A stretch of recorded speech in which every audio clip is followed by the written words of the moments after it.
Jason Allan Scott. I've been in business 35 years. I've sold or been involved in 9 exits. I've started 11 companies and 1 fiasco. I've run a 7-figure solo business with no staff, and I've distilled everything I've learned from those experiences and 3 decades of building businesses into lessons that truly matter for achieving a new life, a rich life. Now, before we get started, I want to tell you about Pitch Capital, pitchcapital.com. That's our headline sponsor, and honestly something I wish existed 20 years ago. I've raised capital only recently. I've got to be fair. I've only raised capital twice, once for 2.1 million, once for 1 million. And I've invested in companies. I've bought just recently a company. So I've been on both sides of the table. And the fundraising process is brutal. 6 to 12 months of your life grinding through decks, emails, rejections, and meetings that go nowhere, that don't allow you to work on your product or service. PitchCapital.com is the world's first AI fundraising platform that automates your entire capital raising journey. You upload your business details, and in 90 seconds, you've got an investor-ready pitch deck and financial models. Their AI is incredible. It matches you with the right investors, pre-seed to Series C plus. It handles the outreach, it books the meetings, and you can even close deals through the secure escrow system. They're compressing 6 to 12 months of nightmare into something that's actually efficient. If you're raising capital right now, check them out. www.pitchcapital.com.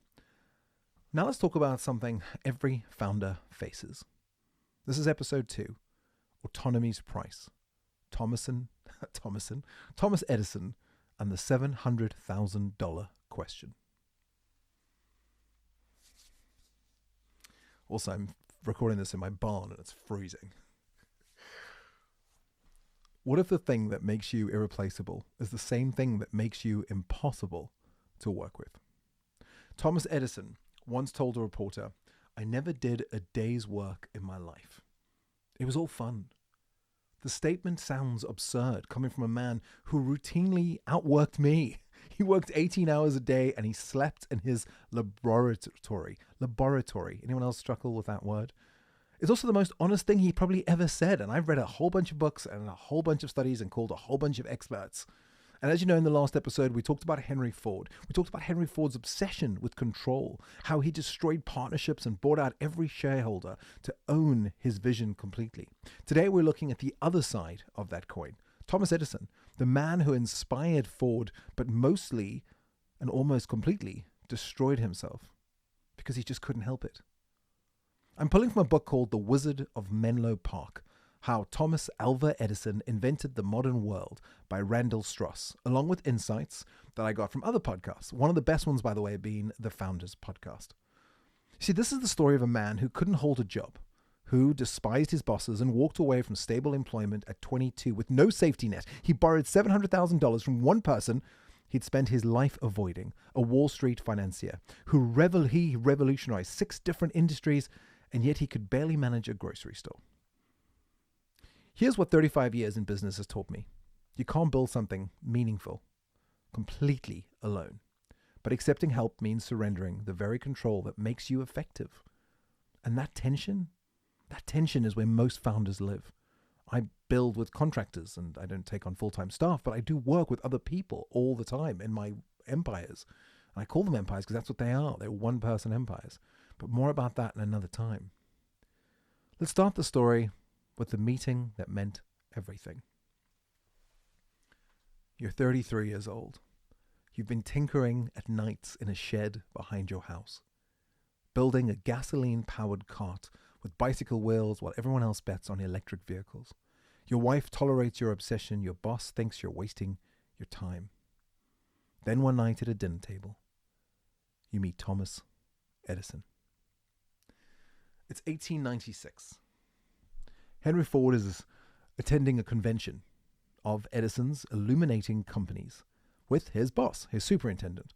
The conversation turns to electric cars. Everyone agrees that's the future. Then Ford's boss mentions, almost as a curiosity, that his young chief engineer has built something different, a gasoline-powered quadricycle. Edison, half deaf, cups his ear and asks Ford to sit closer. Sit closer, son! Ford sketches diagrams on napkins explaining his engine, his vision for this thing called internal combustion. And Edison keeps asking questions.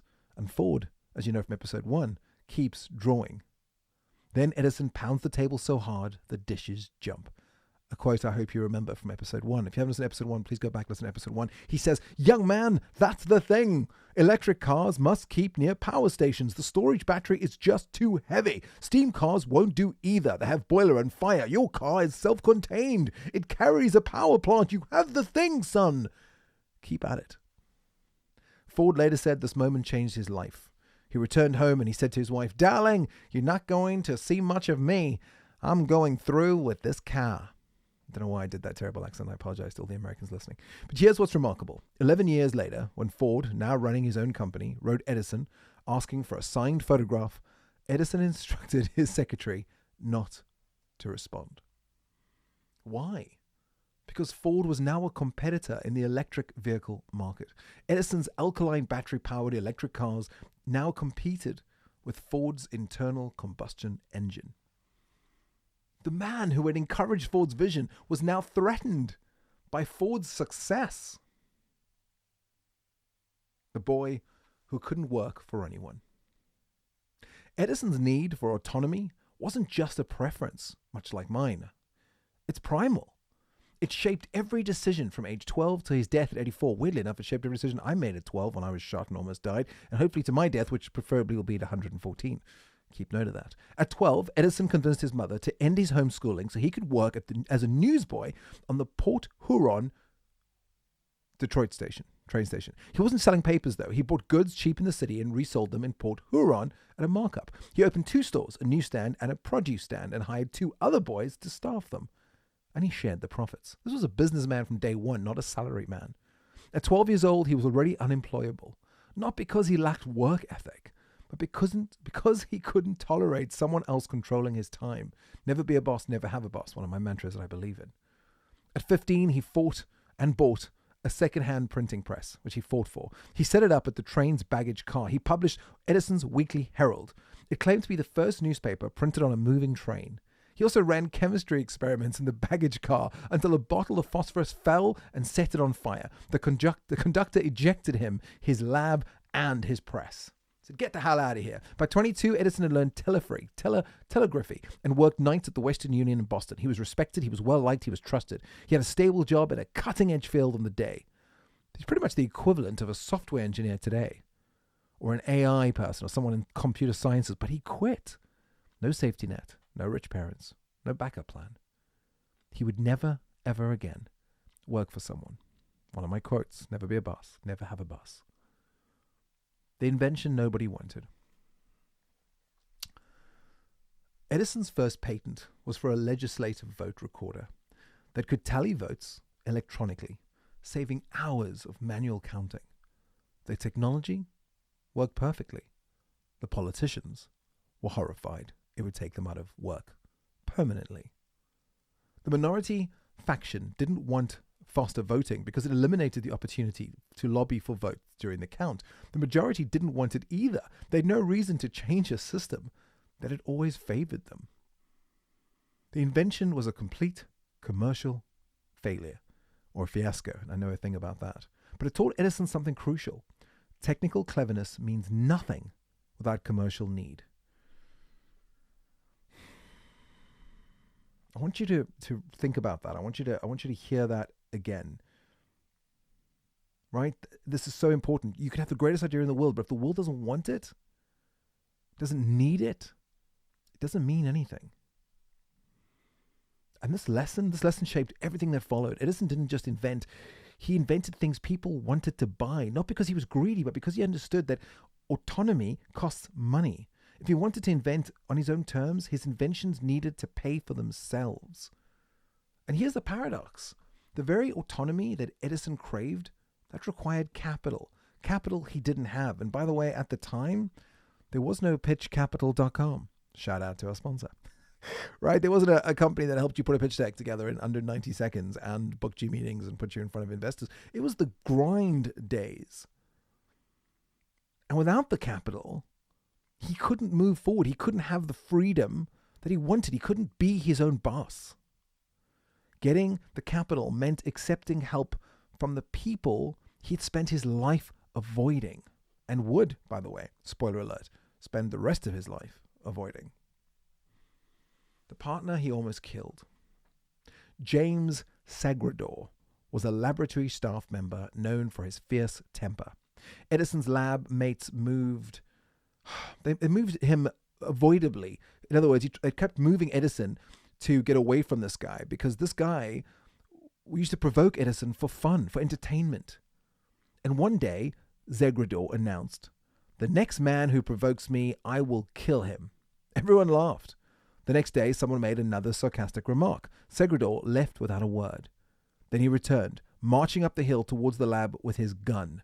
The building emptied immediately. Turns out this man liked to make jokes for others' sake, but didn't like jokes made against his own sake. A month later, Edison went to Sagrador to Cuba to collect a bamboo specimen for light bulb filaments. Within days of arriving in Havana, Sagrador died of yellow fever. Edison's response? He blamed Sagrador for not following his dietary advice, writing to Sagrador, "The very self-will that would always do in the respects did as you pleased, and this, I doubt not, caused his death." Wow. But this is who Edison was. He was brilliant, he was driven, but he was impossible to work with and utterly convinced of his own correctiveness. Even in matters we had no experience, he maintained that 80% of deaths were due to overeating and that a milk-only diet would cure most ailments. Wow, way ahead of his time. His wife's sister died suddenly. Edison's response? If only she had followed a milk-only diet, nature would have had the opportunity to throw off the poisonous defective digestion, and she would be strong and hearty to this day. This level of certainty made Edison a great inventor, but it made him insufferable. Later we'll have books on Steve Jobs and other people, and you'll see the same thing. Act 2, the pattern that destroys and saves. Here's what I've learned from building 11 companies. The very qualities that enable extraordinary achievement require extraordinary support systems to sustain. In my case, I've been very lucky. I've had 2 incredible wives. I've been married 3 times, but 2 incredible wives. And I have a fantastic partner now that just does everything for me. This is so important, to have people around you who make the difference, people who can support your dreams and your endeavors and get you to where you need to be. I'm originally from South Africa. We have a belief that it takes a community, right? It takes a village. And Edison proves this. Edison is a great Edison is a great inventor, but he's insufferable. He's a nightmare. And there is a pattern that he shows that both destroys and saves. And we're going to talk about it further on, but it's something that I just want you to pay attention to, because this comes up again and again and again in all the books I read and all the case studies and all the reports. Edison couldn't manage a small business. He said this again and again and again, yet he built one of the most important research laboratories in human recorded history. How? The competitor who became his salvation. Remember when Edison ignored Ford's request for a photograph because Ford competed in the electric vehicle market, or really the car market? That rejection almost prevented one of the most important friendships in American business history. William B., the sales manager at Edison Storage Battery Company, while these companies had long names, spent months trying to get Edison to meet with Ford. Not because he thought they should be friends, because he knew that they needed each other. Ford needed Edison's expertise in electrical systems, and Edison needed Ford's cash, his capital, his form of leverage that he just didn't have. And finally, in January 1912, Edison reluctantly agreed. "I guess I'll be here on the 9th, he wrote. And that meeting on the 9th changed everything, not because they became friends immediately, but because Ford made Edison an offer he couldn't refuse. Forgivable loans at 5% interest to finance battery development, secured only by future royalties. How incredible is that? Within 2 years, Ford had loaned Edison $700,000, which, by the way, if you're moving it to today's money, is like $21 million US. Why? Why would Ford do this? Because Ford saw something Edison couldn't see about himself. Edison's genius required protection from Edison's pride. This is a philosophy show, so you'll see that I delve more into philosophy than anything else besides business, which is why we're second category business. But bear this in mind. Edison despised Wall Street. He once wrote, "I could go to Wall Street and get more, but my experience over there is as sad as Chopin's funeral march. I keep away." Ford's response was immediate. Wall Street would not hold. It's a weird one, because in the book, he talks about how Wall Street wouldn't hold Edison. And I think about that. Like, what does that mean, right? So I had a look online. What does that mean? It means that they had contempt for him. It means that they hated him. It means that they found Edison as insufferable as Edison found financiers and bankers and business people. And he saw business, much like James Dyson, and we'll do an episode on James Dyson. Edison is an inventor that got into business so that he could have more time to invent. That seems to be the case. He was not a business person. He was not someone, as we've said earlier, that came up in the book. He could not run a small business. But Ford knew that Edison's genius required protection from Edison's pride. And Edison's pride was massive. Edison's pride was maybe as big as his IQ and his ability to invent. Ford was basically saying that Wall Street would not ever have a chance to upset his friend, that he believed that Edison was revered. So Ford stepped forward, not as an investor, not truly, but as a protector of Edison's autonomy, of him having power of his own future. The night everything burned. December 7th, 1914. 7 p.m. An explosion rocks Edison's film finishing building. Fire sweeps through the complex. The concrete buildings that Edison claimed were completely fireproof collapse as their combustible contents feed temperatures hot enough to melt the very floor. 10 of the 18 buildings are destroyed in 7 short hours. The damage? 3.5 million. Insurance? Minimal. Edison had been so confident in his fireproof construction that he deemed fire insurance superfluous. Big word for doesn't need it, not paying for it. Mina Edison rushed in and out of general offices carrying papers out of harm's way. Edison simply stood and watched. One employee, William Truber, rushed back into the burning building with a fire extinguisher, believing co-workers were trapped inside. He died. The building was empty. 10,000 people gathered to watch. Among them, a 67-year-old man cracking jokes and laughing. Edison's response when the fires were finally contained was this: "Although I am 67 years old, I'll start all over again tomorrow." This is obsession at its purest. Not the absence of emotion, but emotion so completely channeled towards the work that even catastrophe and catastrophic loss could just be another problem to solve. And here's what the story doesn't tell you. Edison couldn't have started over without help. The master molds for recordings survived, the alcohol stores didn't explode, and most importantly, Edison had built relationships, however reluctantly, that gave him access to capital when he needed it most. The pattern Edison couldn't see. Edison's relationship with Alexander Graham Bell revealed the darker side of this obsession with autonomy, this obsession with freedom, this obsession with being his own boss to his own detriment. Bell invented the telephone while tinkering with acoustic telegraphy. Edison invented the phonograph while tinkering with the telephone. They were the same age. They were working on the same problems. And in many ways, they were improving each other's innovations. They should have been collaborators.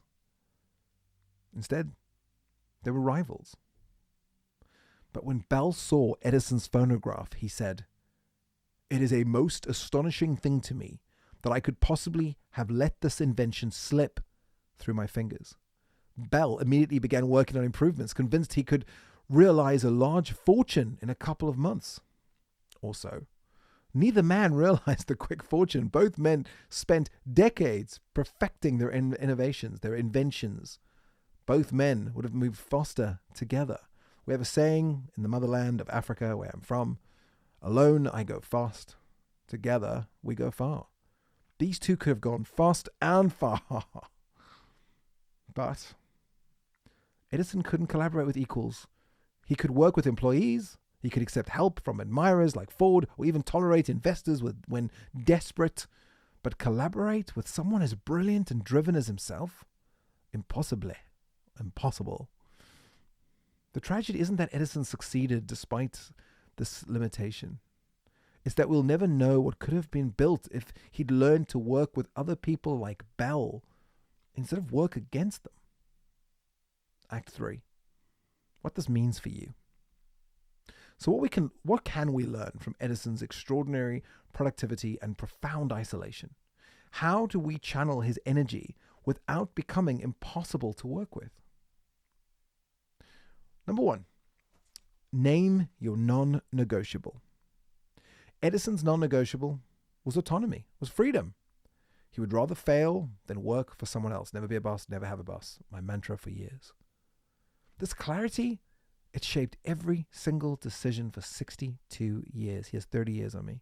Well, under 30 years. I'm dyslexic. But what's yours? Not what you think sounds impressive, but what would you actually rather fail and die for than compromise on? Edison walked away from stable employment at 22 with no backup plan. Ford destroyed a partnership worth $99 million rather than build expensive cars. These weren't business strategies. These are identity statements. These are the philosophies of fools, perhaps. What would you rather fail than compromise on? And more importantly, are you actually protecting that principle? Are you just pretending while making constant small compromises that undermine the very thing that you believe in? Second, accept the autonomy tax, something I had to accept that everyone who follows this path will have to accept. Edison's need for autonomy had a price, $700,000, borrowed from one source he'd spent his life avoiding. Ford's need for control had a price, buying out every single shareholder to own $500 million company outright. Autonomy is never free. The question isn't whether you'll pay the price, but whether you'll pay it consciously or unconsciously. Edison paid consciously. He knew accepting Ford's money meant accepting Ford's terms. But the alternative, Wall Street investors who demand control over his work, that was unacceptable. So you got to ask yourself, what's the autonomy tax in your business? What help are you refusing because accepting it feels like surrender? And what's the cost of that refusal? Third,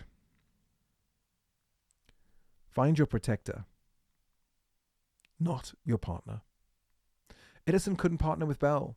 He could barely partner with anyone, but he could accept protection from Henry Ford. The difference? A partner wants input. A protector wants you to succeed on your own terms.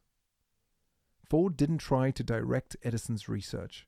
He didn't demand reports, KPIs, or influence over experiments. He simply removed the financial pressure that would have forced Edison back to Wall Street. Right now, who in your life is trying to protect your autonomy rather than control your work? And are you letting them? Are you listening to them? Are you trusting them? Most founders, we confuse protection with control. Someone offers help and you hear interference. Someone sets boundaries and you hear judgment. Someone protects your time and you hear limitations. I'm guilty of this. Edison almost made this mistake with Ford. It took William B. months to convince Edison that Ford wasn't trying to control him. He was trying to free him. So, this episode, this challenge, take one project where you've been refusing help because accepting it felt like losing control. Ask yourself, if this person trying to control my work, is this person trying to control my work or trying to protect my ability to do it? If they're trying to protect, accept the help. Set clear boundaries around decision-making and authority, but let them remove the obstacles that are actually slowing you down. If they're trying to control, walk away. Never be a boss, never have a boss. Like Edison walked away from stable employment, like Ford walked away from partners who wanted expensive cars. But be honest with yourself. Be honest about which is which. Edison almost lost his friendship with Ford because he couldn't distinguish between protection and control. Don't make the same mistake. I've been Jason Allan Scott. This has been episode 2. Edison died at 84, having never worked for anyone else after age 22.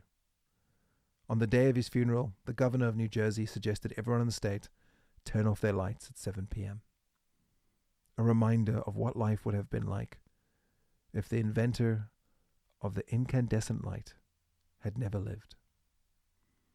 And if I'm honest, what I found more remarkable was that Henry Ford donated $5 million in Edison's name, hosted a celebration with President Hoover, and spent the last years of Edison's life protecting his autonomy from the very market that tried to force Edison to do what they wanted to do, and the very life that he had spent trying to avoid anyone telling him what to do. Edison's genius didn't just create the modern age. It created a friendship with someone who understood that genius requires protection, not control. What are you building that requires protection? And who's giving it to you while you keep pushing them away? On the next episode of the Jason Allan Scott Show, brought to you by pitchcapital.com, we'll explore another founder who mastered the art of accepting help without surrendering control, but who chose a very different path than Edison or Ford. Until then, name your non-negotiable, and remember, autonomy isn't the absence of help. It's the ability to accept help on your terms. I'm Jason Allan Scott. Sawubona. I see you, and I'll see you next time.